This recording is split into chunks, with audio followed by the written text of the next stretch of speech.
അസ്സലാമു അലൈക്കും വറഹ്മത്തുള്ളാഹി വബറകാതുഹു. മഹാനരായ ഇബ്നു മസ്ഊദ് റളിയല്ലാഹു അൻഹു രേഖപ്പെടുത്തി വെച്ച ഹദീസിൽ കാണാം, നബി സല്ലല്ലാഹു അലൈഹി വസല്ലമ തങ്ങളുടെ അടുക്കൽ ഒരാൾ വന്നയാൾ മുത്തുനബിയോട് പറഞ്ഞു, നബിയെ, എൻ്റെ സമ്പത്തിൽ, സന്താനത്തിൽ, കുടുംബത്തിൽ, എൻ്റെ ശരീരത്തിൽ എനിക്ക് വല്ലാതെ ഭയമുണ്ട്, സംരക്ഷണത്തിൽ വലിയ പേടിയുണ്ട് എന്ന് പറഞ്ഞു.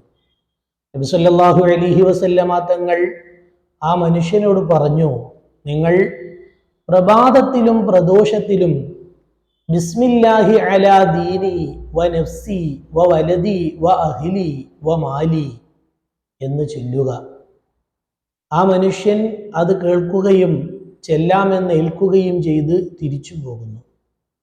ദിവസങ്ങൾ കഴിഞ്ഞ് വീണ്ടും നബി സല്ലല്ലാഹു അലൈഹി വസല്ലമ തങ്ങളെ കണ്ടപ്പോൾ മുത്തുനബി ചോദിച്ചു, എന്താണ് ഇപ്പോഴുള്ള അവസ്ഥ?